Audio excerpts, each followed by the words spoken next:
Bonjour à toutes et à tous. Bonjour aux auditeurs de Torah Traim, merci au Rav Tutu de nous accueillir. Nous recevons pour cette émission le Rav Sham Genoun, qui est auteur de plusieurs ouvrages sur la science vis-à-vis de la Torah et vice-versa. Et nous allons parler aujourd'hui d'un sujet qui est brûlant, c'est la date de la création du monde et ce qui en découle, la création et l'origine de l'homme. Donc voilà, nous allons parcourir un petit peu tous ces sujets-là ensemble. Donc la première question sur laquelle on va se pencher, c'est la Terre a 5784 ans d'après la Torah, alors que d'après les scientifiques, on parle de milliards d'années. Donc a priori, ça se contredit. Première correction, la Terre n'a pas 5784 ans d'après la Torah, c'est le début de l'âge de l'homme qui est comptabilisé par les 5784 ans.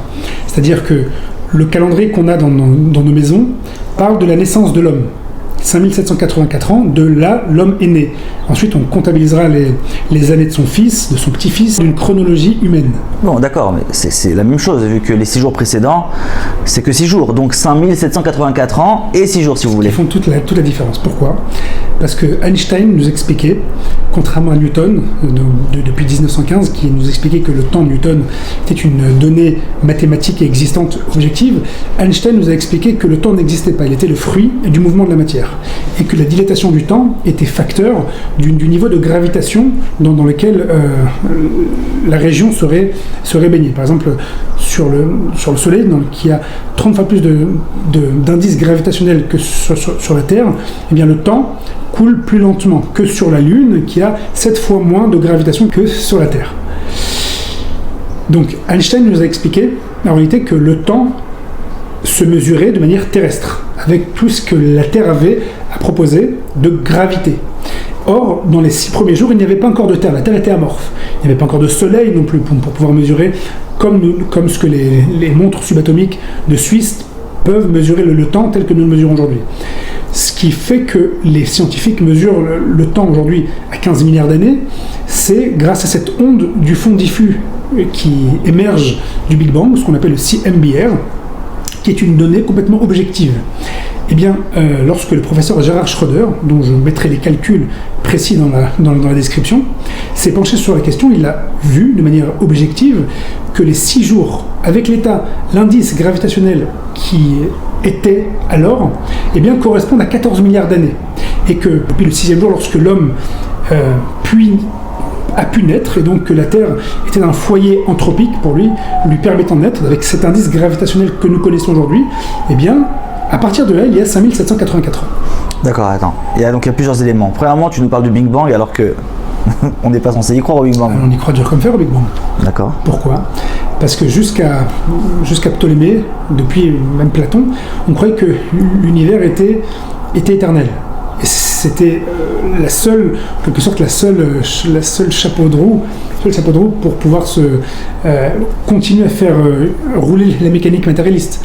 Mais du moment que l'univers a un début, ce qui s'est prouvé par les calculs de Boltzmann au niveau de la mort thermique de l'univers, la thermodynamique, ou bien Gamow en 48 et Ponzias et Wilson en 65, qui nous ont, par leur calcul de l'expansion galactique, nous ont fait comprendre et savoir de manière valide, aujourd'hui c'est une réalité, que l'univers a émergé du néant. Et entre nous, le Ramban, il y a 1800 ans, nous explique que dans les premiers versets de la Bible, Bereshit bara Elohim, que Dieu a fait sortir un point infinitésimal du néant. Infinitésimal, scientifiquement parlant, ça veut dire 10 puissance 43 cm, moins 43 cm. Et c'est corrélation parfaite avec le Ramban, qui nous parle d'un point que Dieu a donc étiré ensuite. Et pour aller encore plus dans la corrélation avec la science, le Zohar HaKadosh nous explique qu'au début, il n'y avait que de la lumière qui s'est obscurcie pour donner de la matière. Et ce que nous connaissons de l'émergence, après le temps de Planck, avec les travaux de Weinberg, entre autres, qui parle d'un plasma qui a changé l'énergie en matière, eh bien ça corrèle aussi avec les travaux d'Einstein qui nous a validé depuis notre enfance que E égale mc2, l'énergie se transforme en matière, la matière se transforme en énergie, une corrélation parfaite avec les écrits du Zohar dans les premiers jours de la création. Déjà, toutes les sources que vous citez, on va les mettre en description sur le Zohar, sur le Ramban. Donc, les 6 jours de la création, c'est pas 6 jours de 24 heures. C'est ça. Pas 6 jours de 24 heures. D'après le professeur Gerhard Schröder, qui l'a expliqué, ça ne peut pas être 24 heures. D'ailleurs, on se pose la question.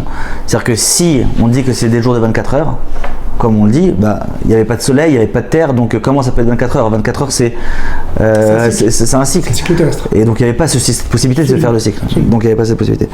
Maintenant, concernant l'homme, l'origine de l'homme, la création de l'homme, tout pousse les scientifiques, les scientifiques démontrent que l'homme descend vient, en tout cas évolue à partir de plusieurs formes de vie antérieure, d'espèces beaucoup plus longues que ce qu'elle est décrit dans la Torah. Alors il n'est absolument pas à exclure que Dieu ait créé l'homme, donc par émergence évolutive, mais à ce moment-là il est théiste. Car prétendre à une évolution hasardeuse, c'est ça le vrai problème qu'on a avec la théorie de Lamarck, avec la théorie de Darwin, qui susciterait des improbabilités plus grandes les unes que les autres, des incohérences, que ce soit de manière biochimique, avec la complexité irréductible dont les cellules sont dotées, avec le travail de la poule et l'œuf par rapport à la cellule, la première cellule qui ne pourrait pas exister sans ARN, sans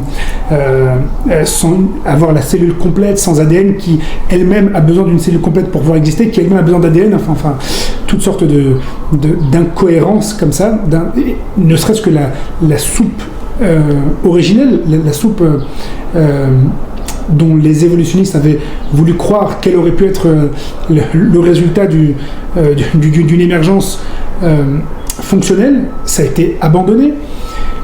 Le génome à l'intérieur de nous qui nous donne des directives intelligentes, plus de 6 milliards de lettres biochimiques qui vont donner des directives pour créer des machines biochimiques, ça n'a pas pu être le fruit du hasard.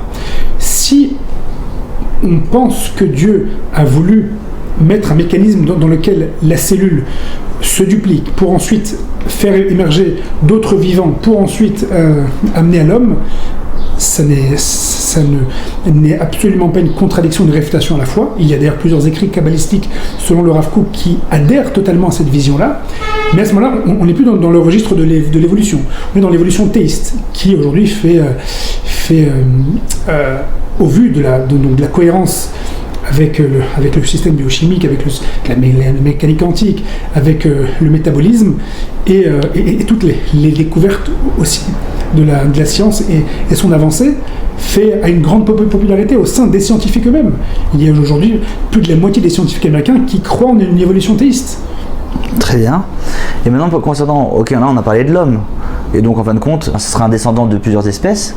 D'après, il y aurait une lecture comme ça possible. Il y a une lecture comme ça possible. Il y a une lecture différente, qui parle aussi de Betsivionam Niveru, une lecture qui parle d'un homme. Alors, ça veut dire quoi qu'il descend, il a été créé à travers la poussière, ça veut dire quoi alors? Alors c'est une lecture qui s'accorde moins avec l'observation empirique scientifique, mais avec elle a cette observation théologique, avec évidemment que si on parle d'un Dieu qui crée le monde avec toutes les constantes, toute l'entropie, toute la galaxie de l'univers, il peut aussi créer une espèce finie.